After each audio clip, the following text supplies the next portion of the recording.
the state of Palestine. জাতিসংঘ সাধারণ পরিষদের ৮০তম অধিবেশনের আগে ফিলিস্তিনকে রাষ্ট্র হিসেবে স্বীকৃতি দিল একাধিক দেশ।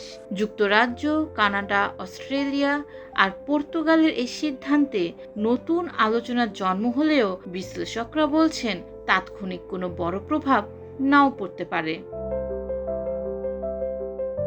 শাফাক নিউজের খবরে বলা হয়েছে, সোমবারই ফিলিস্তিনকে রাষ্ট্র হিসেবে স্বীকৃতি দিয়েছে যুক্তরাজ্য, কানাডা, অস্ট্রেলিয়া ও পর্তুগাল। তবে আন্তর্জাতিক বিশ্লেষকদের মতে এটি প্রতীকী এক সিদ্ধান্ত।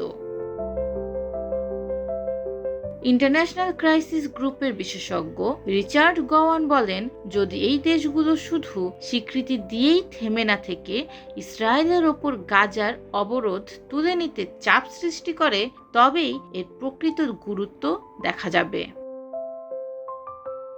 জাতিসংঘ সম্মেলনে দ্বিরাষ্ট্র সমাধান নিয়ে আলোচনা করবে সৌদি আরব ও ফ্রান্স। ফরাসি প্রেসিডেন্সি নিশ্চিত করেছে ফ্রান্স, যুক্তরাজ্য, অস্ট্রেলিয়া, বেলজিয়াম, কানাডা, পর্তুগাল সহ অন্তত 10টি দেশ ফিলিস্তিনকে রাষ্ট্র হিসেবে আনুষ্ঠানিক স্বীকৃতি দেবে।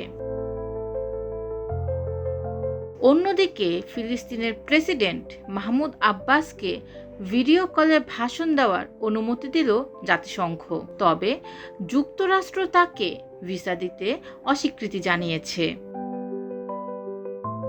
একই অধিবেশনে ভাষণ দেবেন ইসরায়েলের প্রধানমন্ত্রী বেনিয়ামিন নেতানিয়াহু। তিনি ফিলিস্তিনের রাষ্ট্র স্বীকৃতির কট্টর বিরোধী।